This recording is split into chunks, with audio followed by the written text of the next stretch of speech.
Last weekend we went to that thrashing party, right, with Grandpa? Yeah, but like. What did you have? What did you call it? Thrashing. Oh, yeah, it was a thrashing party, but you said you were having a boys' day. Yeah. Yeah. Was it Fun Boys Day with Grandpa? Yeah. So what did they do at the thrashing party? They were getting wheat. Oh, you ate lunch, right? You ate lunch. Yes. The Veenstras were nice enough to feed us lunch. They were But nice. what did they do? They were getting the wheat off, Yeah. and they had a wagon Yeah. with a bunch of the wheat on the wagon, and then they were putting it in the thing, Yeah. the thrasher. Yeah. And they just got a pile of things there to make a barn for the calves. Grandpa was telling you how they used to blow all the straw for the roof of a barn. Yeah, I know Yeah, that's that. pretty cool. Yeah. And then Grandpa was showing you how the thrasher works, right? He took his hands and rubbed them together to get the grain off. Yeah. Remember that? Yeah. Yeah. But what was your favorite thing at the thrashing party? Was it the big old cool thrasher Yeah. And combine. in the The combine? combines. Which combine did you like the most? The giant one. The giant new one, Yeah. of course. All right, let's show them the video right now.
So now Mom's 40 weeks pregnant.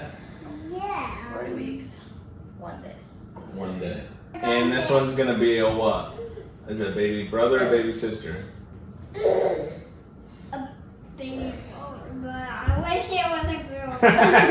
Yeah, but Three, you think all three would be farmers? yeah. Cool. Oh, you think so? I think you like the animals, and Body here, he likes all the tractors. Yeah. So what do you think this one's gonna like? Barn. Barns? Yeah. That's a good one. Or showers. Or showers? So everybody probably wants to know how you feeling. I'm ready to be done being pregnant. I actually don't feel too bad. I mean, I could be more uncomfortable. We did get our electric bill the other day, No, we didn't because. and it really shows how Mom is pregnant in the summer. I'm hot. Okay? It has been one of the warmest summers, and I've been dying. So yes, our electric bill was a little high. However, I usually can sit in this house at 80 degrees all year round. We have a wood stove, so it's not like I'm turning the heat on, and not complain. So really, I've been saving it up for years. And so it's fine that this summer I have the air conditioning Think going. about it. I'm just saying we might want to go back to winter babies. No, I'm ready to be done being pregnant. But this baby can come whenever he wants to come. We're just taking it day by day. But the doulas we hired, is that how you say it? Doula. They are worth every penny. I would totally recommend them or just any doula in general to anybody. They've been extremely helpful. We had interventions with both boys at the end of our pregnancies. Now being more educated and looking back on it, they weren't necessary. So we're trying to do it intervention free this time around. Which, it's just weird how, because we're going to an office that Typically takes a more holistic approach. yeah, they're more hands off, and they do that up until you reach 40 weeks, and it just seems like everything goes out the window. Like, no, this baby needs to come out. You're 40 weeks pregnant. I think their concern is the size of our kids because Yeah, but they're not like mammoths. somebody's just throws big babies. All right. No, they're not massive though. I don't know, what was Everett? He was 8'13" and he was 9'6". So Yeah, that's not huge. Yeah, but I'm 4 actually. You're You are 4. four. Yeah. The other day I had to take the chicks to the post office myself because my shipping expert wouldn't do it. Okay, this always seems to happen to us when we're about ready to have a baby. S hits the fan and bad things happen. Hindsight, Not happen like. this was I guess Asa was the least inconvenience. I don't remember what it was with Asa, but I remember there was things that happened. With Everett, sweet Everett, my grandpa passed away and we were building a house at the same time. We had a bunch of like bad things happened at the end while we were building.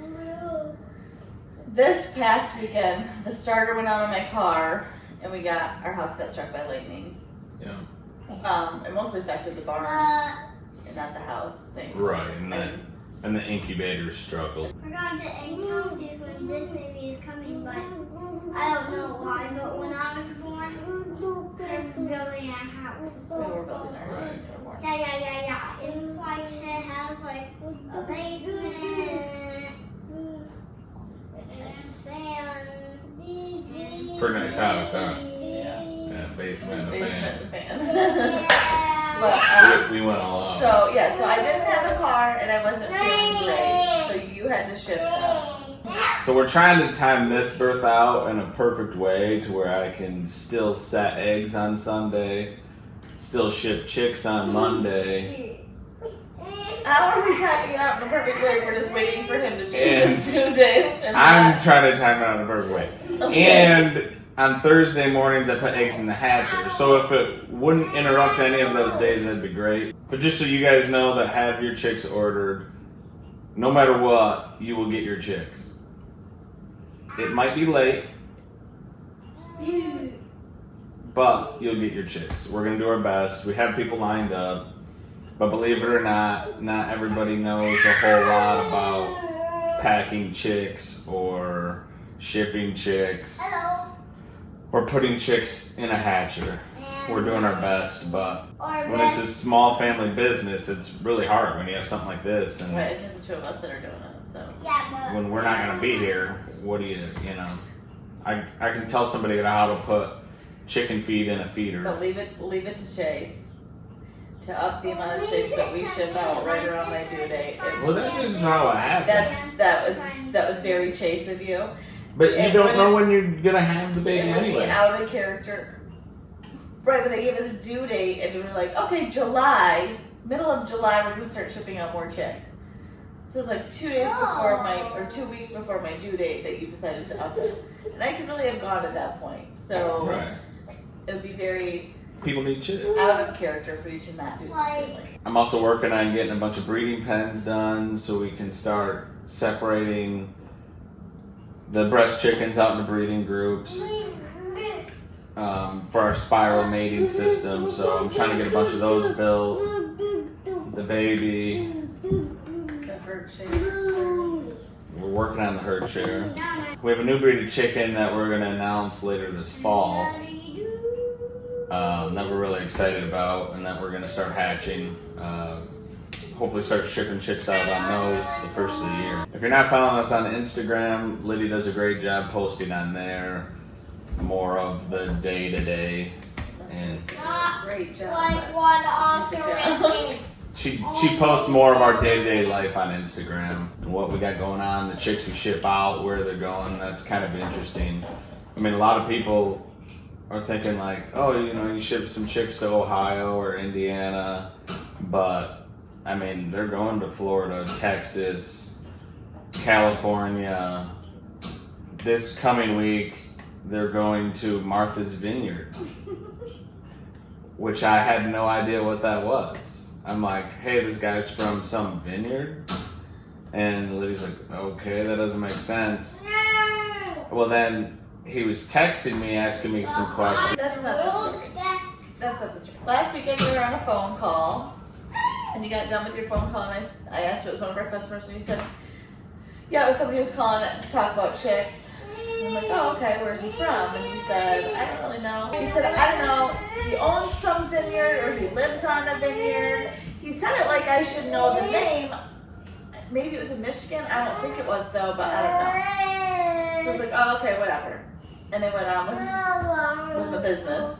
And then you sent me a text message saying that he lives on Martha's Vineyard. And you had absolutely no idea. No, I sent you the text message for a different reason, But you had absolutely no idea what Martha's Vineyard was. No. And it's like very well known. The Kennedys live there. And I didn't want to tell you. An uncultured swine. Yeah, which is true. That's true. And she's like, you're just talking to this guy like he's a normal guy? And I'm like, yeah. Well, it was funny because when I talked to him on Saturday, he's like, I answered the phone and he's like, is this Chase Washburn? Like from the YouTube videos? Man, I feel like I'm talking to a celebrity, you know? And I knew he was joking, obviously, because this is, I mean, we got just over 1,000 subscribers. Definitely not a celebrity. We're not. But people do feel like they know us, and that's a good thing.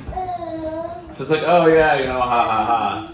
And then come to find out, like, I should have known him. Like, he is way more of a celebrity than I am, that's for sure. So it was just funny that he said that to me when he's the one living on Martha's Vineyard.